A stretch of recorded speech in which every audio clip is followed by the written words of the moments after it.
Fairmount Cable TV, with the assistance of the Fairmount High School Media Productions class and community volunteers, is proud to bring you Hometown Focus. Spotlighting the people, places, and events that make the heart of the Midwest so special.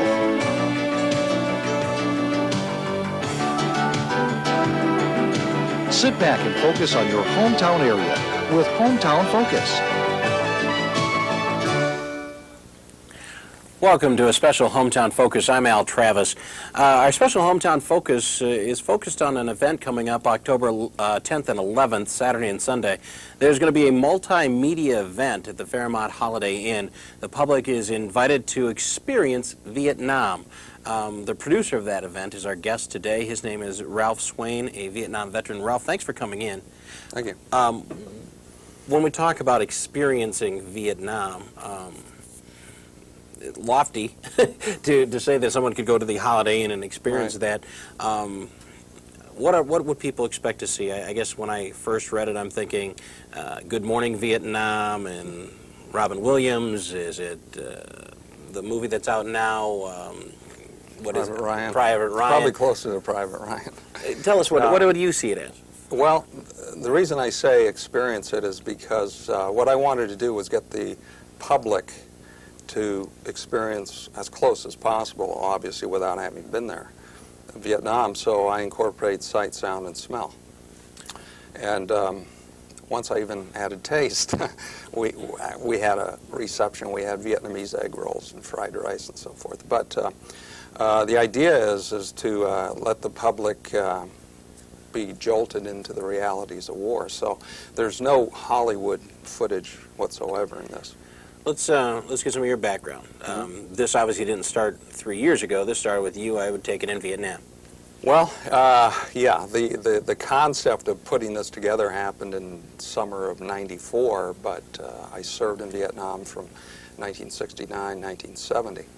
And so basically my experiences in Vietnam were such that years later, after teaching in a mass communications program at Briarcliff College in Sioux City and having access to all kinds of footage and my own slides that I shot in Vietnam, which are also incorporated in this, I had some free time one summer, which is kind of unusual, and I was motivated to put this together. Now, I put it together without any idea that it would be shown public, other than maybe on campus to my class. And the first time I showed it, I had standing room only in this small auditorium on campus, and I only put some posters up around campus. And after it was shown, everybody said, "You've got to take this on the road." So since '94, it's been your perspective back in Vietnam is one thing to say you're over there. Yeah. Front lines, what were you doing when you were there? You weren't in the video business then, I don't believe. No. I actually got my start as a freelance journalist in Vietnam as a soldier, but I enlisted in 1967 in the United States Army and then went to basic training at Fort Dix, New Jersey, advanced training at Fort Sam Houston as a combat medic. I ended up a year and a half on what's called permanent party status, which means I became a staff member of the base. And during that period of time, I had my military occupational specialty, my MOS, changed to administrative clerk, typist, and then moved into the AG, Adjutant General Corps. So by the time I ended up in Vietnam, I didn't end up as a combat medic. I ended up in the Area Command Headquarters for the U.S. Army in Vietnam, which is pretty high up. Yes. Tan Son Nhut, which was it's just northeast of Saigon. Okay. Now, you're calling it a multimedia presentation. There's sight, smell, sound. You did taste at one time. We can't give this justice with just what we're going to show here, but we do have an excerpt from what you do, the actual show. These are just segments from different parts of the program, and this is the center screen information. There's actually 3 screens, so I can only show the main screen, the video. And I think they're ready to run it. You're going to have excerpts from your basic training, the war you call it, home front, the people, the wall, question and answer period. There's audio, just audio. The music and actual sounds. What I'm going to say to you is, if you'd like to chat to us about something you see there, please tell us how you got there. We'll be able to watch it and also chat about it. So here's an excerpt from the show we're talking about. The name of the program? The Vietnam Experience. All right. Here's an excerpt of the Vietnam Experience. Ralph Swain put this together. So this is starting with basic training.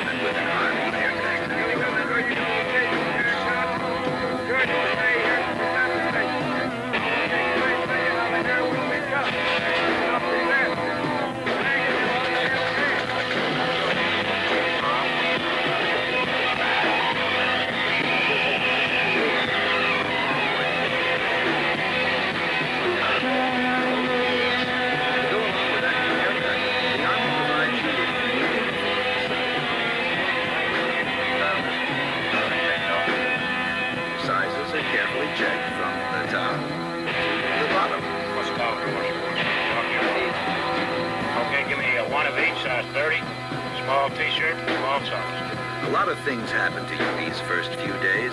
ID tags are issued, your eyes are examined, and you receive a dental checkup. Each of them becomes as a full mouth and X-ray. They get shocked. Some hurt, some don't. And along the way, you're introduced to the chaplain. He's a friend that's always there whenever you need someone to talk to.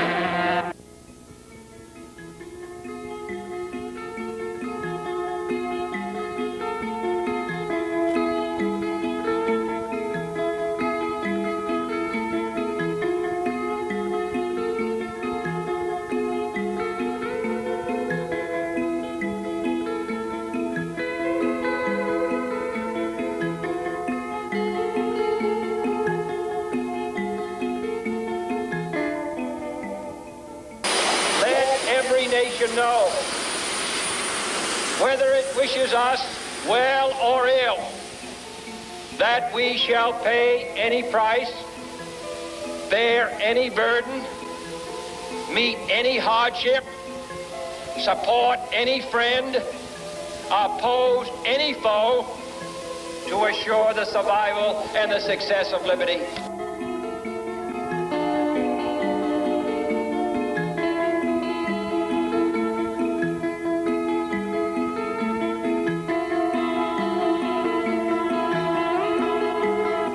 Thousands of them have died. Thousands more have been crippled and scarred by war. And we just cannot now dishonor our word or abandon our commitment or leave those who believed us and who trusted us.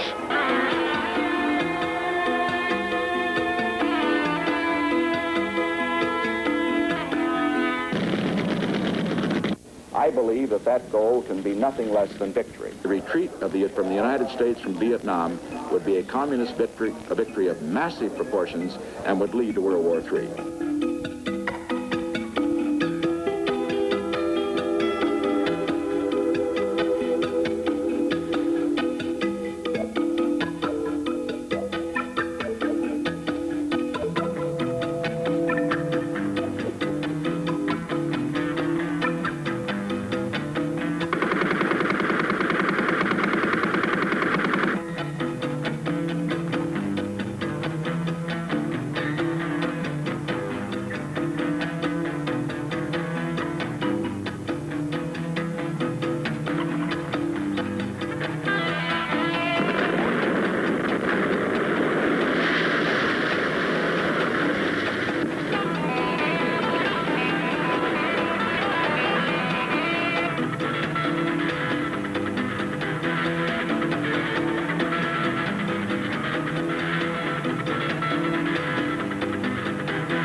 Something happening here. What it is ain't exactly gun over there, telling me I got to beware. I think it's time we stop, children. What's that sound? Everybody look what's going down. In cooperation with the armed forces of South Vietnam, attacks are being launched this week to clean out major enemy sanctuaries on the Cambodian-Vietnam border. The announcement caused an immediate reaction on campuses. The anti-war movement, which had been in the doldrums due to the announced policies of withdrawal and Vietnamization, suddenly roared alive. The students blocked traffic, taunted the police, and chanted the usual slogans. It had all been done before, but this time the break with the establishment seemed more complete. The street, singing songs and a carrying sign, mostly say hooray for our side. It's time we stop. Hey, what's that sound? Everybody look what's going down.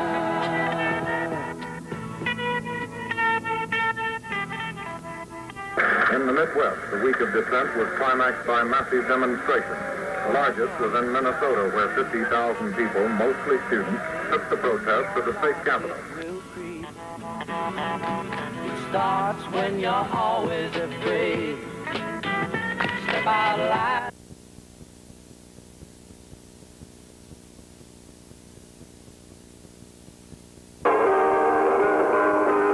From Saigon, this is the American Forces Vietnam Network, where the hits just keep on coming. It's 8:31 at the Big Theater. You keep saying you got something for me, something you call love, but confess you've been a messin' where you shouldn't have been a messin', and now someone else is getting all your best. These boots are made for walking, and that's just what they'll do. One of these days these boots are gonna walk all over you.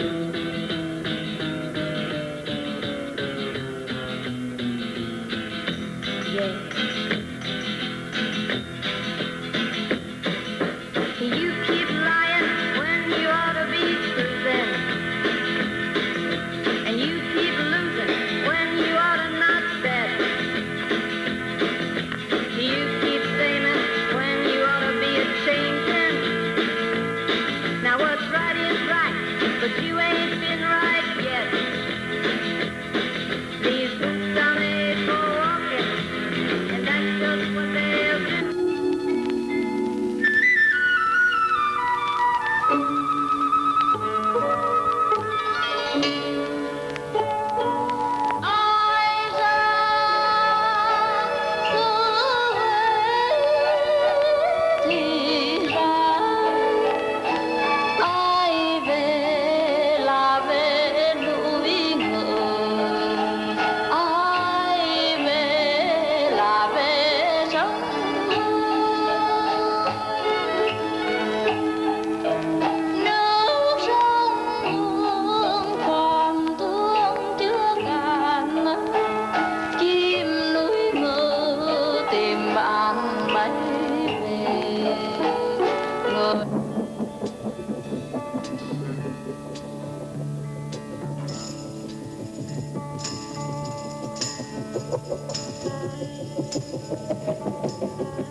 This is the end, beautiful friend.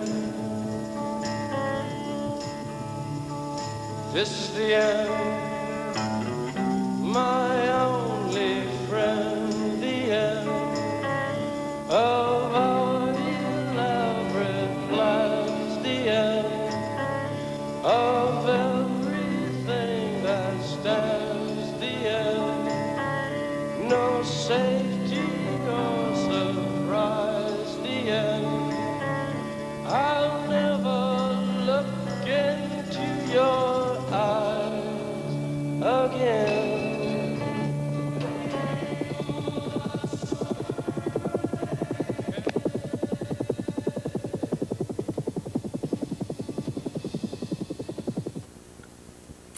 Welcome back to a special Hometown Focus. We're interviewing Ralph Swain, the man who put together this video and also the entire Vietnam experience, which is coming to the Holiday Inn on October 10th and 11th.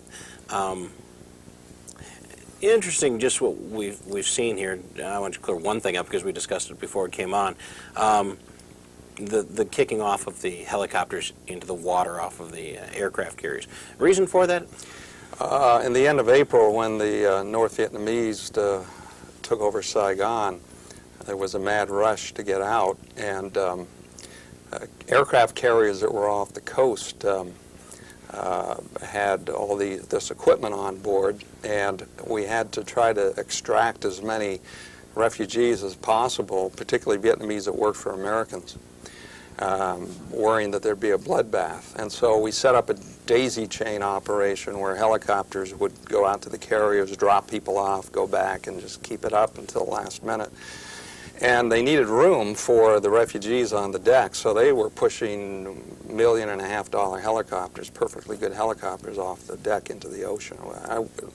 That's nothing compared to what we left behind. We left $500 billion in equipment. Wow. So that's some of the nitty-gritty of that. But for what we've seen and what you had sent us as a promotional tape, we couldn't show it.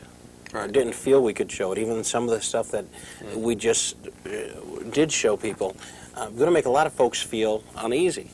Well, yeah, and that's the whole idea. It's a very intense program, but the way I've designed it is to bring you up out of the war into a look at the people, the country, and then ease into the wall segment. So there's plenty of time to kind of take a breath once before the lights come up. And the importance of the show is really as a setup piece, because we go into an hour or longer discussion with the audience. Audience made up of everyone from junior high, high school age to adult and Vietnam veterans as well as non-veterans. So the program really says something to everybody. I guess just so we make sure we cover this when we ask folks to come see this, and I think folks should, there is an age group. I mean, you must have some age appropriateness that you feel goes with this program. Right. I have an advisory on all the flyers, and I'll mention it on the show, that suggests that parents use discretion with kids under 12. And I leave it up, again, up to the parents. A lot of what some of the more violent scenes are probably no different than feature films that are seen in movie theaters. This is the discussion we had when we were watching this. Right. You do see that on TV. The difference being, I think some children realize that that actor will be back next week in the next series. When we watch this footage, it is real people being shot. These are real people being beat up. Right. It is quite a different feel when you watch it. And I'm not saying that's wrong. I'm just saying that people should know it when they go into it, that is there. When you made this, the reason for it, you're saying it isn't to make people feel bad. However, when it's all said and done, I don't know if a lot of folks walk away. No, I didn't get the hour-long chat afterwards. I don't know if after watching what we even watched, you go away feeling uplifted. What prompted this? It's hard in 9 minutes and 40 seconds of the excerpts to really show you what happens at a Vietnam performance. But after the full hour program airs, is shown on 3 screens with stereo sound, the lights come up, and then we have a short introduction, and then it's a give and take with the audience. Every single show that I have done, there have been stories to tell, things that bring tears to your eyes, and it has been extremely positive, not only from the standpoint of the veterans who are there, and a lot of them still dealing with the pain of their experiences, but also with family members in particular. And I had a veteran a couple of weeks ago when I had the show out on the road up in Waseca, Minnesota, and he came to the first show by himself, and then he showed up for the second show with his entire family, his wife and his 2 kids, because he wanted them to be a part of it and to see some parts of what he had experienced. So there's a lot of healing that takes place from this. So see, I don't want to sanitize anything, and that's a problem I had with Hollywood for so long, is that they've sanitized war. And when I was a kid growing up and playing war with kids in the neighborhood, you know, I mean, we were looking at John Wayne movies, Audie Murphy movies from World War II, which, you know, showed very little blood, showed very little pain, and, you know, you grab your chest and you fall down and that's it. And it was a big game. Only recently, if you can believe that, 1998, are we actually seeing some feature films that are extremely graphic and yet still Hollywood, and that's the most recent example is Saving Private Ryan, which the first 24 minutes are extremely realistic. And you've seen it. I've seen it. Yeah. Yours comparative. That's the feel you will get. Is it lifelike? You're there. It's not going to last for 24 minutes. I mean, Private Ryan was excruciating for a veteran to sit through for 24 minutes, and I wasn't on Omaha Beach. That was before my time, but. 2 or 3 veterans who were interviewed on National Public Radio that were on Omaha Beach during that invasion on D-Day, which is portrayed in the first 24 minutes of the film, said that they all said in agreement that that was the most realistic of what it was really like. I'm quickly running out of time, and I don't want to cut a few things off here. People should come. I think they should come see it. The reason for it is not, is it a healing thing? Is it to teach a political point of view of the war was good or bad? What is the theme? What are people coming to heal? Primarily to heal. Okay. Also to try to get some questions answered. And I try to let them answer them themselves by the discussion because, you know, people will say they'll either blame the media for losing the war, the anti-war movement, the military, the White House. It's more complicated than that. Everybody had a part in it, but you can't just point the finger at one group. It's been 30 years, though, and there's a whole group of folks now that don't have a clue. Right. They watch off the video rental thing, all they can get about it, and that's all they know. Something for them to come and maybe get a better look? Absolutely. I think so. It's October 10th and 11th, Saturday and Sunday at the Holiday Inn. Cost for getting in for families. What's it cost? To see this show, I never charge anything. It's free admission. We have a free will offering. Okay. There is registration for people that participate in the Vietnam Veterans Reunion, which is $30. And the show is at 1:30 Sunday for the public. Okay. The Saturday show at 1:30 is just for participants in the event. Okay. So I guess to wrap it up with my last minute, can you give me 30 seconds on, give me the pitch. Why should somebody who's watching this today come out? If I'm a Vietnam vet, maybe I don't want to relive it. Maybe it's something in my past. Is that true? If I'm a family member or if I'm somebody that is of an age that what difference does it make to me? Give me 30 seconds on why I should come. Well, I just think everyone can get something out of it, particularly relatives of Vietnam veterans, veterans who haven't been able to discuss or talk about Vietnam. A lot of them reluctantly come and are glad they came. And basically, it's an educational experience. Hopefully, we can learn not to have another Vietnam. Ralph Swain, thank you very much for coming in. We do appreciate it. It is coming up again. Saturday and Sunday, October 10th and 11th. Sunday at 1:30 is open to the public. Head on out there. I think it's going to be an interesting experience from what I've seen. Come prepared to take it all in. Sight, sounds, smells, the works. Thank you. Thank you. That's another special Hometown Focus. I'm Al Travis.